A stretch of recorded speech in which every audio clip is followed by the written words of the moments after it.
نحمده ونصلي ونسلم على سيدنا مولانا محمد رسوله النبي الكريم. ما بعد، قال الله تبارك وتعالى في كلامه العظيم في سورة الدخان: أعوذ بالله من الشيطان الرجيم، بسم الله الرحمن الرحيم. حاميم والكتاب المبين إنا أنزلناه في ليلة مباركة إنا كنا منذرين فيها يفرق كل أمر حكيم. صدق اللہ العظیم. اچھا جی، آج 12 شعبان المعظم 1443 ہجری پاکستان میں، اور انشاءاللہ پرسوں جمعے کے دن انشاءاللہ پاکستان میں 15 شعبان لگ جائے گی مغرب کے بعد، چنانچہ شب برات منائی جائے گی، اور عالم اسلام کے دیگر تمام حصوں میں سے ایک دن پہلے یا ایک دن بعد منائی جائے گی. اس حوالے سے ہمیں کل ایک بک پوسٹ موصول ہوئی ہے ڈاکٹر حافظ ظہیر احمد الاسنادی کی. یہ تصنیف ہے شب برات کی فضیلت اور شرعی حیثیت. ڈاکٹر حافظ ظہیر احمد صاحب سے ہمارا ایک ذاتی ایک محبت کا ایک تعلق ہے کافی عرصے سے، لیکن آج ہم انشاءاللہ اس کتاب کی کچھ فنی خوبیوں پر، کچھ علمی تحقیقی خوبیوں پر انشاءاللہ، اور جو نفس مسئلہ ہے، نفس موضوع ہے، یعنی شب براءت، یعنی 15 شعبان، نصف شعبان المعظم کی جو رات ہوتی ہے بہت بابرکت، اور جس حوالے سے ہم نے سورہ دخان کی ابتدائی 3 آیات بھی آپ کے سامنے پیش کی، تو آج انشاءاللہ اس موضوع پر آپ کے سامنے کچھ معروضات پیش کریں گے. لیکن اس سے پہلے چونکہ یہ شب برات کی فضیلت جو ہے وہ چونکہ زیادہ تر اس کی بنیاد ہے احادیث میں سے ہمیں ملتی ہے، اور علم حدیث یا فن حدیث یا اصول حدیث کے حوالے سے بہت سی ایسی ابحاث ہیں جو عند الائمہ، عند المتخصصین، عند المتفننین تو طے شدہ ہیں، مگر عوامی سطح پر یا جو عوامی درجے کے خطباء اور وعاظ ہوتے ہیں، مقررین حضرات، یا دیگر اور جو مختلف مکاتب فکر کے ایکٹیوسٹ یا پروموٹرز ہوتے ہیں، ان کی طرف سے ایک خاص قسم کی ایک دھول اڑائی جاتی ہے، ایک ماحول کو پراگندہ کیا جاتا ہے کچھ شب براءت کی، یعنی کہ شرعی حیثیت اور اس کی فضیلت یا اس کی جو حجیت ہے اس حوالے سے. اور بعض اوقات جو اس باب میں ہمیں احادیث ملتی ہیں تو ان احادیث پر بھی وہ لوگ جن کا علم حدیث سے یا فن حدیث سے، اصول حدیث سے کوئی دور دور کا تعلق کجا، بلکہ ان کا علم دین سے ہی کچھ خاص علاقہ نہیں ہوتا، وہ اس حوالے سے بڑے مستعد نظر آتے ہیں اور بہت سی غلط فہمیاں پھیلاتے ہیں. تو اس حوالے سے سوچا کہ پہلے تو اس کی بنیاد علمی اور اصولی طور پر، فنی طور پر رکھ دی جائے. چنانچہ اس کے لیے ہم نے کچھ اصول حدیث کی جو بنیادی کتب ہیں، جن کو ٹیکسٹ بکس کہا جاتا ہے، متن کی جو کتابیں ہیں، ان کا سہارا لینا جو ہے وہ اللہ تعالیٰ کے فضل و کرم سے، اس کی رحمت کا بھروسہ کرتے ہوئے اور اس کے حبیب پاک صلی اللہ علیہ وسلم کی نالین شریف کا تصدق کرتے ہوئے انتخاب کیا ہے. تو آپ کے سامنے کچھ جو کلاسیکل اسلامک نالج ہے یا کلاسیکل حدیث نالج یا پرنسپلز آف حدیث ہے، اس کے کچھ متون، یعنی اس کی جو ٹیکسٹ بکس ہیں، وہ آپ کے سامنے آج اللہ تعالیٰ کے فضل و کرم سے لے کر آتے ہیں. دعا فرمائے اللہ تعالیٰ ہمیں حق بیان کرنے، سمجھنے کی توفیق عطا فرمائے. پہلا میرے پاس یہ متون مصطلح الحدیث کے نام سے ایک چھوٹا سا ایک کتابچہ ہے، اور اس کے اندر 3 رسالے ہیں: مصطلح الحدیث یا اصطلاحات حدیث یا اصول حدیث، فن اصول حدیث، سادہ زبان میں، سادہ الفاظ میں. اس کے 3 رسالے ہیں. ایک منظوم ہے، یعنی نظم پوئٹری کی فارم میں ہے، المنظومہ البیقونیہ، بہت سے لوگ اس کو حفظ بھی کر لیتے ہیں جو حدیث کے طلباء ہوتے ہیں. دوسرا امام حافظ ابن حجر عسقلانی رحمۃ اللہ علیہ کی نخبۃ الفکر فی مصطلح اہل العصر، یعنی جس کو نخبۃ الفکر کہتے ہیں، جو ہمارے ہاں درجہ پنجم میں پڑھایا بھی جاتا ہے مدارس میں، تو شرح نخبۃ فکر کا اس کے اندر متن موجود ہے. اور تیسرا رسالہ اس میں جو حافظ ابن کثیر کا ہے، جو علامہ ابن تیمیہ کے شاگرد تھے، وقی جلیل قسم کے شاگرد تھے، مفسر قرآن، محدث، مورخ، فقیہ، ٹھیک ہے نا، بہت سارے یعنی کہ فنون کے میدانوں کے وہ شاہ سوار ماہر تھے. حافظ ابن کثیر، جن کی تفسیر القرآن العظیم یا تفسیر ابن کثیر بہت معروف ہے. تو ان کا ایک رسالہ ہے جو الباعث الحسیس کے نام سے مارکیٹ میں مل جاتا ہے، اور آج کل علامہ احمد شاکر کی تحقیق تخریج کے ساتھ وہ بڑا یعنی معروف ہے، بڑا پاپولر ہے آج کل. الباعث الحسیس کو ایک دوسرے نام سے بھی جانا جاتا ہے، اور وہ ہے اختصار علوم الحدیث. تو اکثر لوگ جب کتاب کا نام لکھتے ہیں وہ لکھتے ہیں الباعث الحسیس شرح اختصار علوم الحدیث. تو یہ آپ اختصار علوم الحدیث کہہ لیں یا الباعث الحسیس کہہ لیں حافظ ابن کثیر کی، اس سے کچھ آپ کو پڑھ کے سناتے ہیں کہ یہ وہ لوگ جن کو حدیث کی صحت کے بارے میں کچھ نہیں پتہ ہوتا، تو وہ بات کرتے ہیں بھائی یہ فلاں، یہ تو بھائی ضعیف روایت ہے، ضعیف حدیث ہے، اور ضعیف کہہ کر گویا کہ وہ یہ باور کرانا چاہتے ہیں کہ یہ حدیث ہی نہیں رہی. نفس الامر میں یہ بات غلط ہو گئی، جو کہ انتہائی ایک احمقانہ اور ظالمانہ نیریٹو ہے. یاد رکھیے، حدیث صحیح، حدیث حسن، حدیث ضعیف، یہ تین جو مراتب ہیں حدیث کے، یہ قول رسول یا فرمان رسول یا عمل رسول کے ہیں ہی نہیں. چنانچہ اب اس کو سمجھنے کے لیے یہ یاد رکھیے کہ حدیث جب ہم کہتے ہیں نا، قرآن کی آیت تو قرآن کی آیت ہوتی ہے، صاف سامنے لکھی ہوتی ہے، ہمیں پتہ ہوتا ہے فلاں سورت کی فلاں آیت ہے. لیکن حدیث میں دو حصے ہوتے ہیں. ایک حدیث کہ جب امام بخاری یا امام مسلم روایت کرتے ہیں کہ حدثنا، وہ اپنے شیخ کا نام لیتے ہیں، ٹھیک ہے نا، اور پھر آگے ان کے شیخ، پھر ان شیخ عن فلاں، عن فلان، عن فلان، اور پھر عن ابی ہریرہ یعن عبداللہ ابن عمر یعن عمر رضی اللہ تعالیٰ عنہ یعن عائشہ رضی اللہ تعالیٰ عنہ قالت، ٹھیک ہے نا. تو یہ جو شخصیات کے نام ہیں، یہ جو چین ہے راویوں کی، رپورٹرز کی، جنہوں نے وہ حدیث نیریٹ یا رپورٹ کی ہے، یہ کہلاتا ہے حدیث کی سند. اور امام مسلم کے مقدمہ صحیح مسلم میں کہ الاسناد من الدین، امام ابن سیرین کا قول ہے اور حضرت عبداللہ بن مبارک رحمۃ اللہ علیہ کا قول، اور امام سفیان الثوری رحمۃ اللہ علیہ جو امیر المؤمنین فی الحدیث تھے، ان حضرات سے مروی ہے ایک قول کہ الاسناد من الدین لولا الاسناد لقال من شاء ما شاء. کہتے ہیں اسناد دین ہے، اور اگر اسناد یعنی سند نہ ہوتی تو جس کے جو من میں آتا وہ کہتا. ٹھیک ہے، تو یہ اتنی یعنی پیوٹل اور اتنی امپیریٹو قسم کی حیثیت ہے سند کی، چینز آف اتھارٹی، کہ کس چین آف نیریٹرز کے تھرو، کن راویوں کی سند کے تھرو وہ حدیث و قول رسول، فعل رسول یا تقریر رسول محدث تک، مؤلف جو کتاب کا مدون ہے اس تک پہنچی ہے. ٹھیک ہے.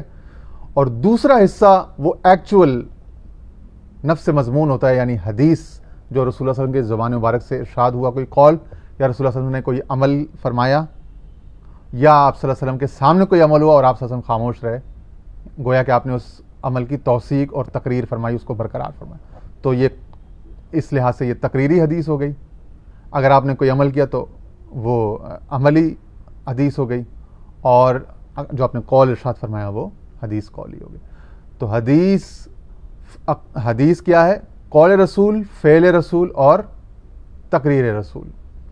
مگر علم حدیث میں اس قول رسول، فعل رسول اور تقریر رسول کو بعض صحابہ نے رپورٹ کیا ہوتا ہے، صحابی سے تابعین نے، تابعی سے تبع تابعین نے، تبع تابعی سے اتباع و تبع تابعین سے، اور اس سے پھر ائمہ حدیث نے لیا ہوتا ہے. تو بیچ میں 3، 4، 5 یا 8، 10 نام ہوتے ہیں شخصیات کے، جن سے امام بخاری، امام مسلم، امام مالک موطا میں، یا دیگر ایون کہ امام اعظم ابو حنیفہ، یا تمام حضرات جنہوں نے کتب یا لکھی ہیں یا املا کروائی ہیں، تو ان تک وہ حدیث پہنچی ہوتی ہے. تو حدیث کے دو حصے ہو گئے، حدیث سند جس ذریعے یا ذرائع سے پہنچی، اور پھر وہ حدیث اس کا قول یا فعل یا اس کا جو مضمون. ٹھیک ہے نا؟ تو یہ جو کہتے ہیں نا ہم صحیح حدیث، جب علماء کہتے ہیں یا حسن حدیث یا ضعیف حدیث، تو وہ رسول اللہ کے قول کو یا فعل کو صحیح یا حسن یا ضعیف نہیں کہہ رہے ہوتے. اس کی کون معاذ اللہ نعوذ باللہ گستاخی کر سکتا ہے اس کی درجہ بندی کی؟ تو وہ کبھی بھی ضعیف نہیں ہوتا، یاد رکھیے گا. ٹھیک ہے؟ اور یہ محدثین کے ابھی آ کے ان کے فرامین سے اور اصول حدیث کی کتابوں سے انشاءاللہ یہ عبارت ہم پڑھ کے بھی آپ کے سامنے رکھیں گے. اس کو روایت کرنے والے، نیریٹ کرنے والے جو ائمہ ہیں، روات ہیں، راویوں کی جو رجال کی جو فہرست ہے، اس میں کہیں پہ کوئی ضعف آ گیا تو حسن یا ضعیف یا صحیح حدیث یعنی قول رسول یا فعل رسول کبھی نہیں ہوتا، سند حدیث ہوتی ہے. یاد رکھیے گا.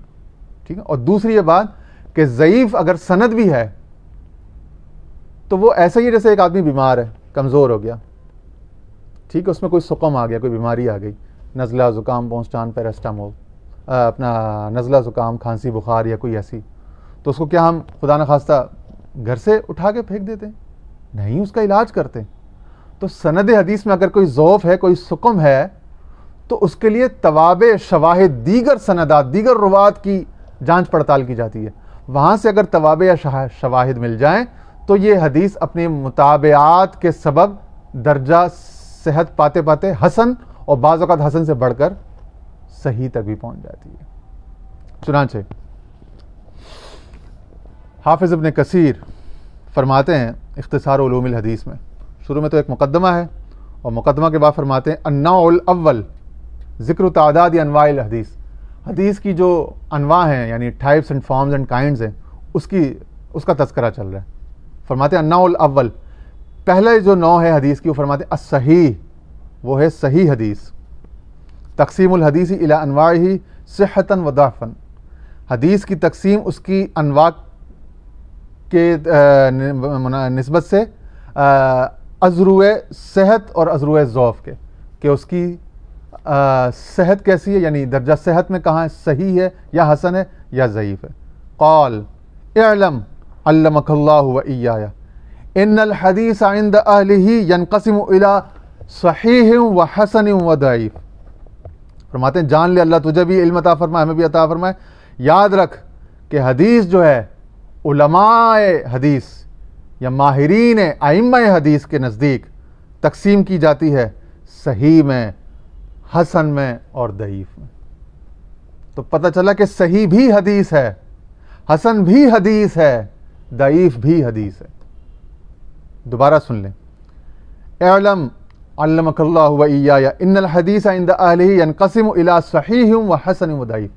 اچھی طرح جان لے کہ صحیح کہ حدیث جو ہے وہ ماہرین علم حدیث اور متخصصین، مجتہدین، ائمہ، فقہاء کے نزدیک تین اقسام پر تقسیم کی جاتی ہے. صحیح ہوتی ہے، حسن ہوتی ہے، ضعیف ہوتی ہے. ضعیف بھی حدیث ہوتی ہے. قلت، اور میں کہتا ہوں ھذا التقسیم ان کان بالنسبۃ الی ما فی نفس الامر فلیس الا صحیح او ضعیف وان کان بالنسبۃ الی اصطلاح المحدثین فالحدیث ینقسم عندهم الی اکثر من ذلک کما قد ذکر آنفا وغیرہ ایضا.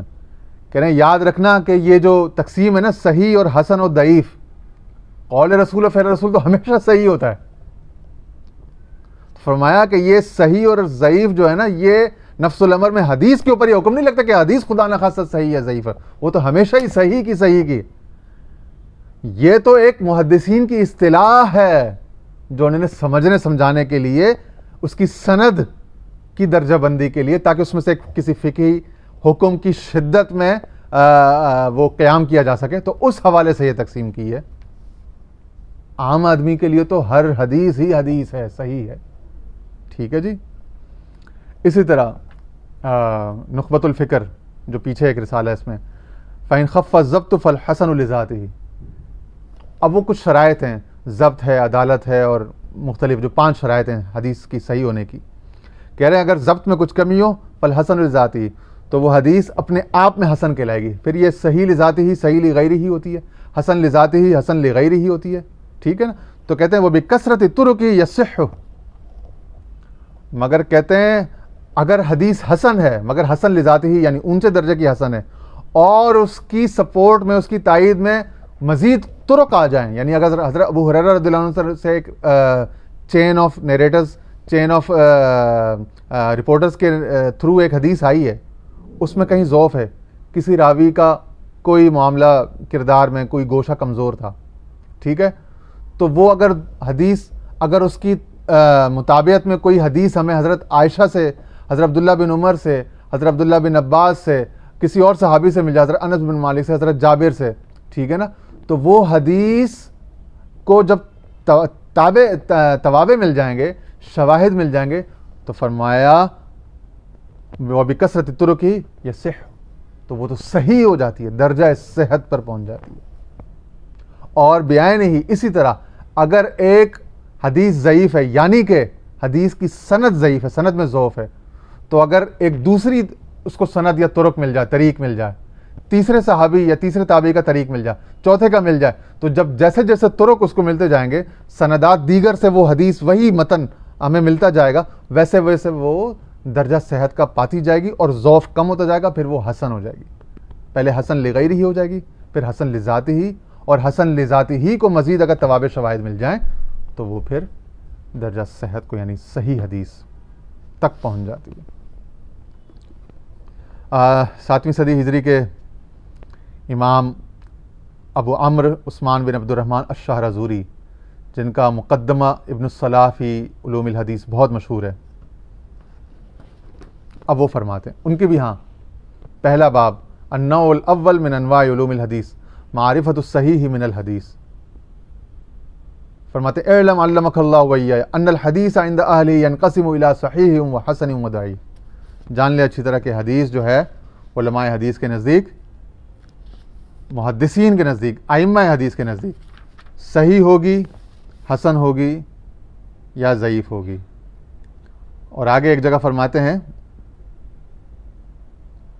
وَكَذَلِكَ إِذْ قَالُوا فِي حَدِيثٍ إِنَّهُ غَيْرُ صَحِيحٍ فَلَيْسَ ذَلِكَ قَطْعًا بِأَنَّهُ كَذِبٌ فِي نَفْسِ الْأَمْرِ، کہہ رہے ہیں اگر محدثین کے ہاں یہ ایک اصطلاحی جملہ استعمال ہو، نہیں، ان کی اصطلاح ہے، ان کا ایک علم ہے،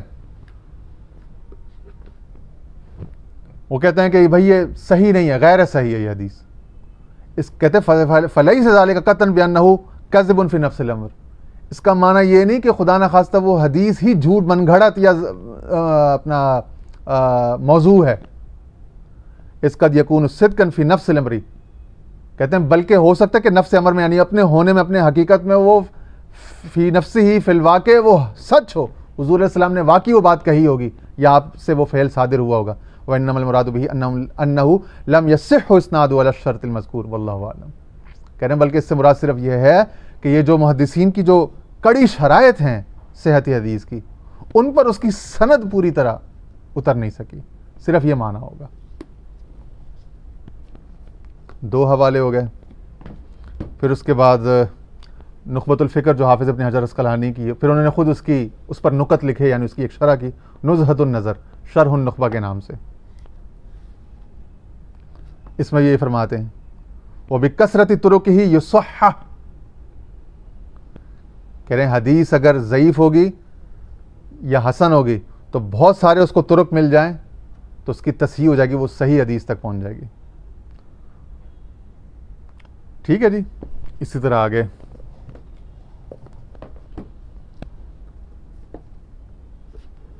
اب یہ تدریب الراوی ہے، امام نووی نے لکھی تھی تقریب النووی، اس کے اوپر پھر امام جلال الدین سیوطی الشافعی نے لکھی تدریب الراوی، ٹھیک ہے نا۔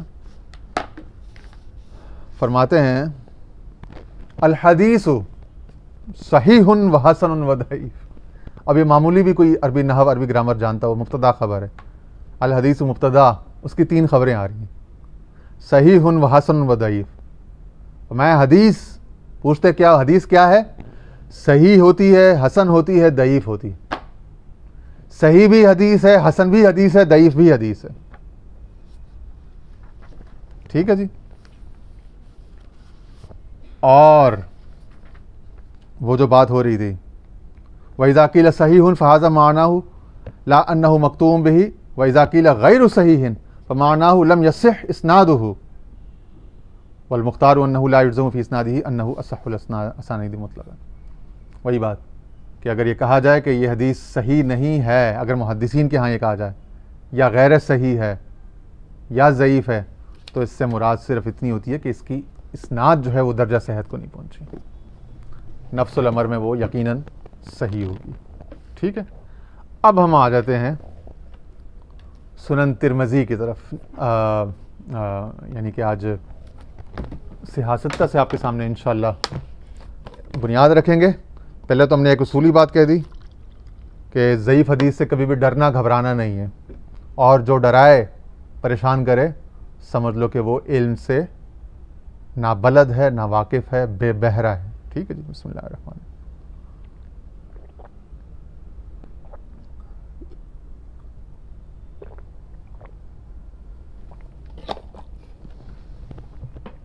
ساری دنیا میں، جامعہ ازہر میں، جامعہ القریٰ مکہ میں، جامعہ مدینہ یونیورسٹی میں، دنیا بھر کی تمام جامعات میں یہ جو 4 کتابیں آپ کے سامنے اصول حدیث کی بتائیں، یہی چاروں پڑھی جاتی ہیں. یہاں تک کہ پی ایچ ڈی دکتوراه تک جو لوگ جاتے ہیں وہ بھی یہی پڑھاتے ہیں. ٹھیک ہے، ان میں سے بعض مدارس میں یہ ہوتا ہے کہ نصاب میں 1 یا 2 شامل ہوتی ہیں، بعض میں 3، بعض میں 4، بعض میں اس سے بھی زیادہ ہو سکتی ہیں. ٹھیک ہے نا. اب آ جاتے ہیں سنن ترمذی کی طرف. پہلے بنیاد تو ہم براہ راست قول رسول اور فعل رسول سے رکھ لیں، تاکہ جب ڈاکٹر حافظ ظہیر اسنادی صاحب کی کتاب پڑھیں تو ہمیں یقین ہو کہ وہ چونکہ علم حدیث پر بیسڈ وہ کتاب ہے، اور وہ خود الاسنادی حدیثوں کے اور سند حدیث کے، اسناد حدیث کے بہت بڑے ماہر ہیں، تو کتنی عرقریزی جاں فشانی سے انہوں نے وہ کتاب مرتب کی ہے، اور کتنی ثقاہت اور کتنی اس میں یعنی کہ صداقت اور ثقاہت ہے اس میں. ٹھیک ہے جی. سنن ترمذی کتاب الصوم یعنی روزے کا اس میں چیپٹر چل رہا ہے. باب نمبر 39 باب ما جاء فی لیلۃ النصف من شعبان. فرماتے ہیں کہ اچھا یہ شب برات جس کو ہم لوگ عربی میں بھی شب برات کہتے ہیں، لیکن اردو میں ہمارے یہاں کے شب برات کی رات مشہور ہو گیا، تو اس کو حدیث میں جو ہے جو نام دیا گیا وہ ہے لیلۃ النصف من شعبان، شعبان کے نصف کی رات، یعنی 15ویں شعبان کی رات. یہ حدیث میں اس کا جو نام ہے باب ما جاء فی لیلۃ النصف من شعبان. اور امام ترمذی نے اس کے اوپر باقاعدہ باب باندھا ہے، اور ابھی آگے ہم سیاستہ میں سے جو ایک اور کتاب ہے سنن ابن ماجہ سے بھی انشاءاللہ حدیث پڑھ کے سنائیں گے، تو امام ابن ماجہ نے بھی اس پر باب باندھا ہے اسی نام سے. ٹھیک ہے نا. باب اس بارے میں کہ شعبان 15ویں شعبان کی رات کے بارے میں کیا کچھ آیا ہے، کیا کچھ حدیث میں یا سنت رسول میں وارد ہو، کیونکہ سنن ترمذی نا حضور اسلام کی سنتوں کا بیان. حدیث نمبر 739 ہے کتاب کی. قال حدثنا احمد بن منین حدثنا یزید بن ہارون اخبرنا الحجاج عن یحیی بن ابی کثیر عن عائشہ قال فقدت رسول اللہ صلی اللہ علیہ وسلم لیلة فخرجت فاذا هو بالبقیع فقال اکنت تخافین ان یحیف اللہ علیک ورسولہ قلت یا رسول اللہ انی ظننت انک اتیت بعد نسائک فقال ان اللہ عز وجل ينزل لیلة النصف من شعبان الى السماء الدنیا فیغفر لأکثر من عدد الشعر غنم کلب. حضرت عائشہ فرماتی ہیں کہ ایک دفعہ رسول اللہ صلی اللہ علیہ وسلم کو میں نے دیکھا کہ آپ گھر سے باہر تشریف لے گئے.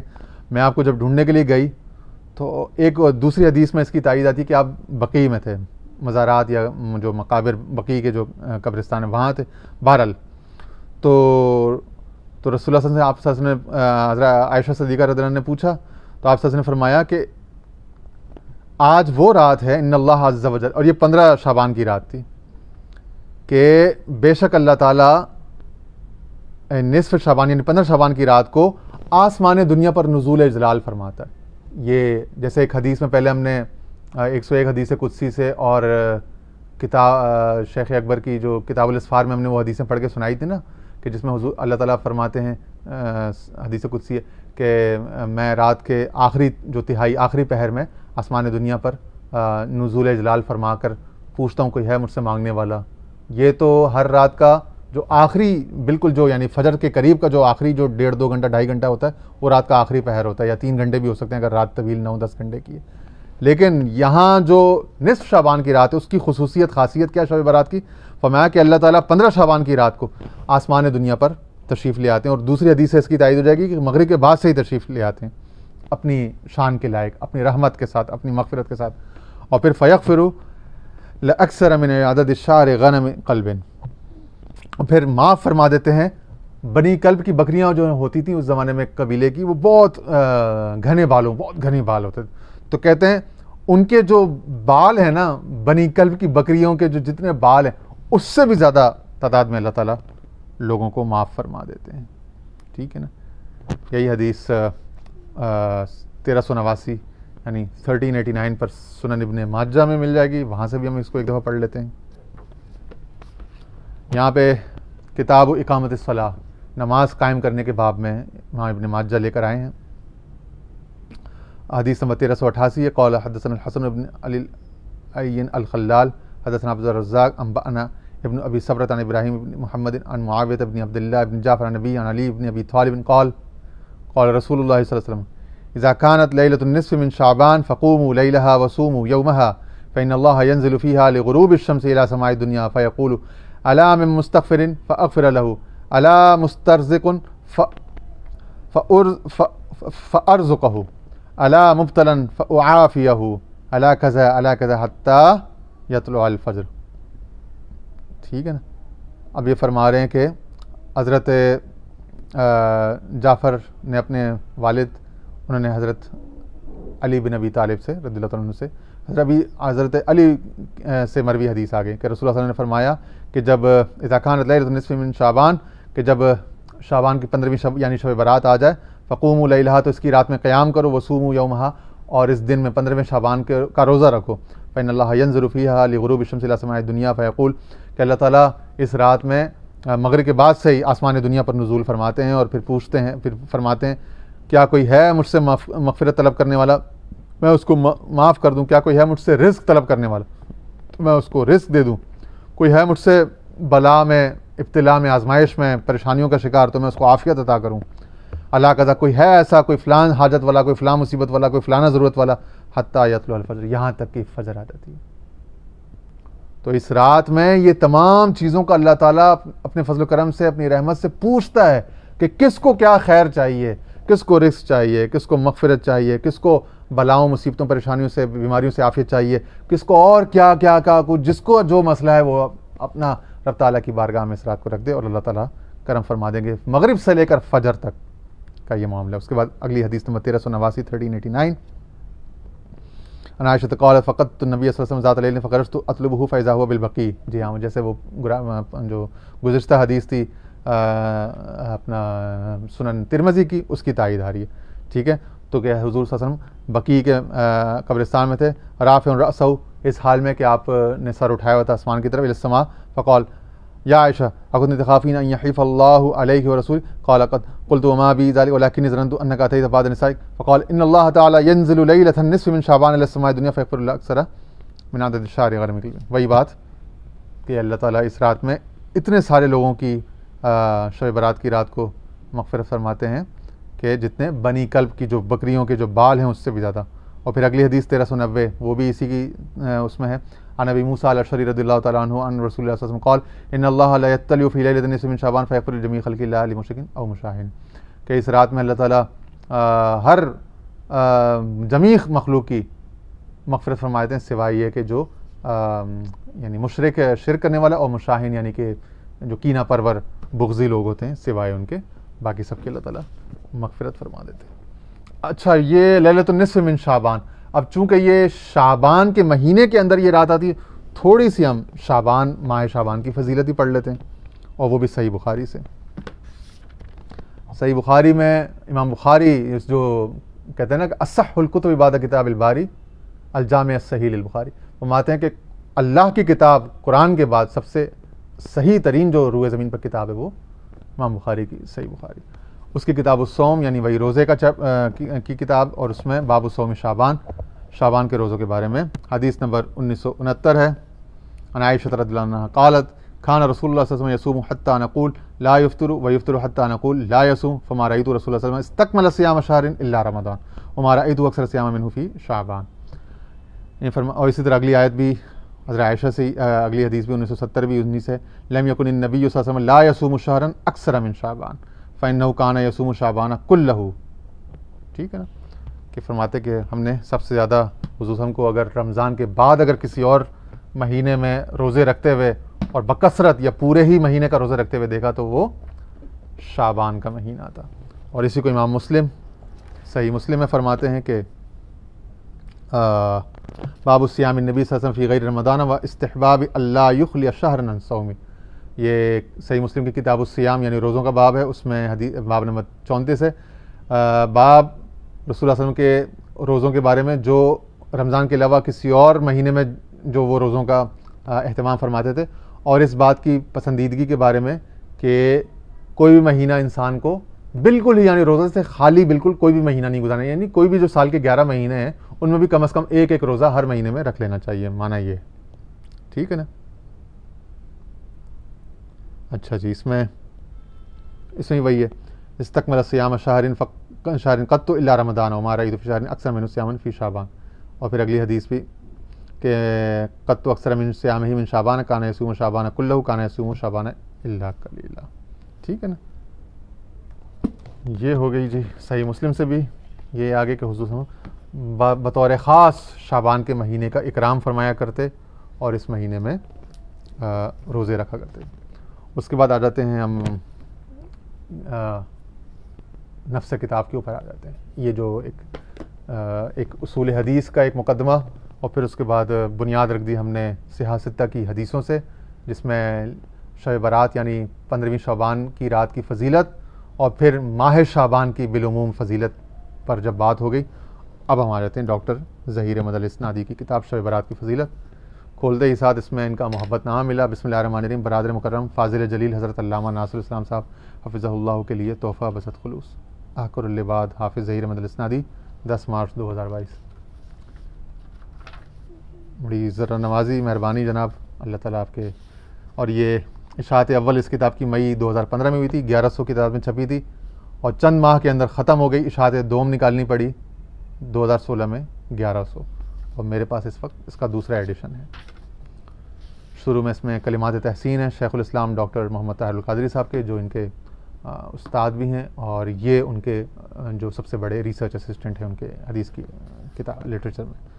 اس کے بعد پھر صاحبزادہ مسکین فیض الرحمان درانی کی تقریز ہے, پھر حافظ مفتی عبدالقیوم ہزاروی صاحب کی ہے, پھر علامہ حبیب احمد الحسینی صاحب نے ہدیہ تہنیت بھیجا ہے انڈیا سے, بنگلور سے. پھر اس کو علامہ شہزاد مجددی سیفی جو ہیں بہت بڑے محقق عالم دین ہیں, بہت اچھے ماہر خطیب بھی ہیں, ان کی تقریز ہے. پھر تحریت نامہ شیخ عبدالعزیز دباغ کا ہے, ڈاکٹر رحیق احمد عباسی صاحب, اور اقبال اکیڈمی کے ڈائریکٹر ڈاکٹر طاہر حمید تنولی صاحب. اس کے بعد انہوں نے کتاب میں 5 ابواب باندھے ہیں. 5 میں سے 4 ابواب بالکل ریلیونٹ ہے کتاب کے مضمون سے. تھوڑا تھوڑا ان کا مطالعہ کر لیتے ہیں. فہرست ابواب کا باب اول فضیلت ماہ شعبان اور معمولات نبوی. شعبان کی وجہ تسمیہ, اس پر انہوں نے بات کی ہے کہ اس کا معنی جو ہے نا وہ شاخوں کا پھوٹنا. حدیث میں نا کہ ایمان کے 70 شعبے ہیں, اور امام بہقی نے کتاب لکھی ہے شعب الایمان, ٹھیک ہے نا, تو شاخیں, تو یہ اس میں سے نیکیوں کی شاخیں پھوٹتی ہیں, اور پھر رمضان کا مہینے میں اور اس کے برکات بالکل اینڈ تک ثمرات پہنچتے ہیں. شعبان کے الفاظ ہیں پوشیدہ حکمت. آیات درود السلام جو ان اللہ و ملائکتہ یصلون علی النبی, یہ جو سورہ احزاب کی آیت نمبر غالباً 35 یا 55 ہے, وہ اسی آیت میں اسی مہینہ شعبان میں نازل ہوئی تھی. پھر ماہ شعبان کی فضیلت اور حضور نبی کریم صلی اللہ علیہ وسلم کا معمول, اس حوالے سے بھی اس پہ بات ہے جس پر ہم نے تھوڑا سا حوالہ دیا پیچھے. اب ہم تیزی سے گزریں گے. باب دوم فضیلت شب برات اور معمولات نبوی. شب براءت کی وجہ تسمیہ, کہ چونکہ اس رات کو چونکہ لوگوں کی مغفرت کی جاتی ہے, وہ بری ہو جاتے ہیں اتقا, یعنی کہ نار سے اور عذاب سے اور سختیوں سے, تو اس حوالے سے. پھر لیلۃ مبارکہ سے مراد شب قدر ہے یا شب برات, اس پر مفسرین کا اور ائمہ علم کا ایک اختلاف رہا ہے. وہ تمام آراء انہوں نے نقل کی ہیں. پھر ان آراء میں ایک تطبیق کہ ان کو جمع کرنے کی صورت کیا ہو سکتی ہے. پھر شب برات اور شب قدر فرشتوں کی 2 عیدیں ہیں, اس حوالے سے بات کی ہے. شب برات کو ظاہر کر دینے کی حکمت, یعنی شب قدر کو تو اللہ تعالیٰ نے پوشیدہ رکھا ہے نا, کہ حضور علیہ السلام نے فرمایا کہ رمضان کا جو آخری عشرہ ہے, آخری 10 دن, اس میں جو طاق راتیں آتی ہیں 21ویں 23ویں 25ویں 27ویں 29ویں, ان 5 طاق راتوں کے میں ڈھونڈو, تو اس کو اللہ تعالیٰ نے پوشیدہ رکھا, اور یہاں شب برات کو حضور علیہ السلام کی زبان مبارک سے ظاہر فرما دیا. تو اس کی ظاہر کر دینے میں جو حکمت. پھر شب برات کے 5 خصائص. پہلی خاصیت فیہا یفرق کل امر حکیم, کہ اس رات میں ہر حکمت والے کام کا، ہر اہم کام کا فیصلہ کیا جاتا ہے. اس رات میں سمجھ لیں آپ کے تقدیریں لکھی جاتی ہیں یا نازل کر دی جاتی ہیں آسمان پر، اور یا ان کے جو اصحاب ہیں ان تک ان کی پلانز اگلے ایک سال کے لیے پہنچا دی جاتے ہیں. بجٹس کی ایلوکیشن ہو جاتی ہے، رزق میں، علم میں، زندگی کی طوالت اور اختصار اور تمام مختلف ابواب میں. تو سارے حکمت والے کاموں کے فیصلے اس رات میں کیے جاتے ہیں. دوسری خاصیت اس رات میں عبادت کی فضیلت، جیسا کہ وہ حدیثوں میں کہا اس رات میں جب اللہ تعالیٰ پوچھ رہے ہیں کوئی ہے مجھ سے مانگنے والا، کوئی ہے جو رزق مانگے، عافیت مانگے، مغفرت مانگے، اور بہت ساری چیزیں جیسے حضرت مولا علی کی مروی ہم نے حدیث سنی. اچھا، تیسری خاصیت کثرت سے رحمت الہی کا نزول. چوتھی خاصیت گناہوں کی بخشش و معافی کا حصول. پانچویں خاصیت اس رات رسول اللہ صلی اللہ علیہ وسلم کو مکمل شفاعت کا عطا کیا جانا. ان سب کی تائید میں پھر استشہاد میں حدیثیں ہیں. شب برات میں اللہ تعالیٰ کا غروب آفتاب کے وقت سے ہی آسمان دنیا پر نزول اجلال فرما لینا، دو سال کی دیگر تمام راتوں سے بالکل مختلف یہ فعل ہے. شب برات میں زندگی، موت، حج، رزق اور اولاد کے فیصلے ہونا. اور آگے پھر بہت سارے، پھر باب سوم انہوں نے باندھا ہے شب برات کی شرعی حیثیت. اس میں صحابہ کرام کا جو عمل تھا تابعین کا اور اقوال ائمہ کی روشنی میں. پھر شب برات کے حوالے سے 10 صحابہ کرام کی مرویات جو علم حدیث میں، ذخیر حدیث میں منقول ہوئی ہیں نقل، اس میں سے ایک ایک کا انہوں نے جو اسنادی یعنی سند کا جو اس کا انالیسس ہے وہ پورا تجزیہ تحقیق اسماء رجال کی اور کتب سے انہوں نے پیش کیا، جس میں حضرت عبداللہ بن عمرو ہیں، معاذ بن جبل ہیں، ابو ہریرہ ہیں، ابو ثعلبہ الخشنی ہیں، عوف بن مالک ہیں، ابو بکر صدیق ہیں، ابو موسیٰ الاشعری ہیں جن کی ہم نے آپ کو حدیث سنا دی تھی، اور حضرت عائشہ صدیقہ کی ہم نے سنا دی تھی، حضرت علی بن ابی طالب کی سنا دی تھی، اور اس کے بعد حضرت عثمان ابن ابی العاص. تو یہ 10 کے 10 صحابی رضوان اللہ تعالیٰ علیہم اجمعین. اس کے بعد شب برات میں صحابہ کرام کے معمولات، شب برات میں تابعین، تبع تابعین، ائمہ کرام کے معمولات، پھر شب برات کے حوالے سے ائمہ فقہا کی رائے، اور پھر خلاصہ کلام. ٹھیک ہے، ٹوٹل یہ کتاب جو ہے تقریباً سمجھ لیں کہ 206 کے قریب اس کے صفحات ہیں. آخر میں مصادر و مراجع کی طویل فہرست ہے جس میں تقریباً 97 کتب سے استفادہ کیا گیا اس کتاب کی تحقیق و اس میں، ٹھیک ہے نا، تصویر میں. پھر اس کے بعد باب چہاروں میں شب برات کے نوافل اور اذکار اور معصورت دعائیں، فراخی رزق اور دیگر تمام تفصیل سے اس حوالے سے بات ہے. کچھ چیزیں جو چند چیزیں ہم نے نوٹ کی تھیں وہ آپ کو 5 جو خصلتیں تھی اس رات کی وہ تو سنا دی ہیں، اور آسمان دنیا پر نزول کرنے کی جو حدیث ہے وہ بھی سنا دی ہے. اچھا، اور شب برات میں زندگی، موت، حج، رزق اور اولاد کے فیصلے ہونا، صفحہ نمبر 78-78 سے. حضرت عائشہ صدیقہ رضی اللہ عنہ سے مروی ہے کہ حضور نبی کریم صلی اللہ علیہ وسلم نے ان سے فرمایا هل تدرین ما فی هذه اللیلہ، کیا تو جانتی ہے اس رات میں کیا ہوتا ہے؟ قالت ما فی یا رسول اللہ، یا رسول اللہ آپ بتائیں، میں تو نہیں، مجھے نہیں پتا کہ اس میں کیا ہوتا ہے. فقال فیہا ان یکتب کل مولود من مولود بنی آدم فی هذه السنہ، پورے سال میں جس بچے نے پیدا ہونا ہے اس کا نام لکھ دیا جاتا ہے اس رات میں. ٹھیک ہے، سب لوگوں کے جو پیدا ہونے والے. وفیہا ان یکتب کل ہالک من بنی آدم فی هذه، اور بنی آدم میں کس کس نے اس دنیا سے جانا ہے اس کی موت، تو اس کا بھی وقت اس رات میں لکھ دیا جاتا ہے. وفیہا ترفع اعمال وفیہا تنزل ارزاق، اس رات میں اعمال اٹھائے جاتے ہیں. سو اچھے اعمال، عبادات کرو تاکہ اچھے اعمال اٹھ کے اوپر جائیں. جب آخری انت بھلا سو بھلا، all is well that ends well، جب سال کا اینڈ ہو رہا ہے اور اینڈ میں آپ کے اعمال اٹھ کے جا رہے ہیں اور وہ خوبصورت اچھے اعمال جا رہے ہیں، تو انت بھلا سو بھلا اور all is well that ends well کے اصول کی بنا پر، اس مقولے کی بنیاد پر امید کر سکتے ہیں کہ انشاءاللہ جو پیچھے کا اگر کوئی کمی کوتاہی رہے گی تو وہ بھی ساری اس بھلائی کے پردے میں چھپ جائے گی.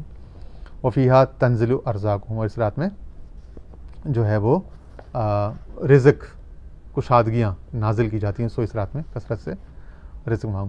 اور اس رات میں جب آپ دعا فرما رہے تھے اعوذ برضاک من سخطک واعوذ بعفوک من عقابک واعوذ بک منک لا احصی ثناء علیک انت کما اثنیت علی نفسک، یہ ہمارے ایک دوست ہیں امریکہ میں ورمانٹ میں، ان کے لیے بطور خاص وہ بہت زیادہ اس دعا کا ریفرنس دیتے ہیں. تو یہ دعا جو ہے یہ بہقی شعب الایمان میں، اور یہ دعا جو ہے یہ حضور اسلام کی بطور خاص شب برات کے حوالے سے علم یعنی کتب حدیث میں رپورٹ ہوئی ہے.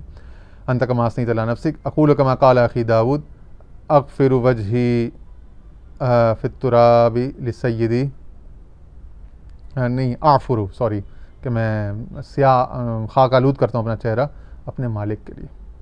وحق لہو ان یسجد، اور اسی کا حق ہے کہ اس کے لیے پیشانی کو جھکا دیا جائے، سجدہ کیا جائے. پھر آپ صلی اللہ علیہ وسلم نے اپنا سر انور اٹھایا اور بارگاہ الہی میں عرض کیا اللہم ارزقنی قلبا تقیا من الشر نقیا لا جافیا ولا شقیا، اے اللہ مجھے ایسا دل عطا فرما جو ہر شر سے پاک ہو، صاف ہو، نہ بے وفا ہو اور نہ ہی بدبخت ہو. ٹھیک ہے جی، یہ امت کی تعلیم کے لیے.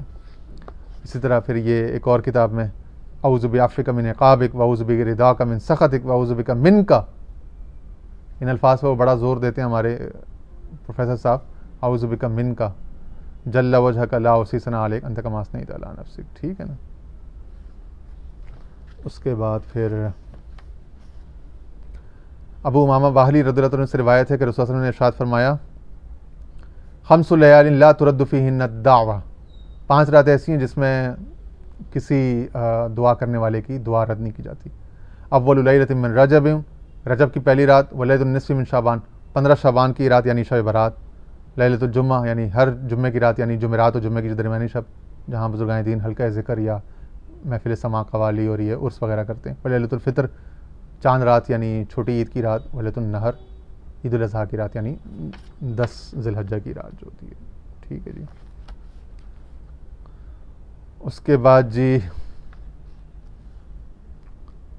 آخری چیز شب برات کے مسنون اعمال.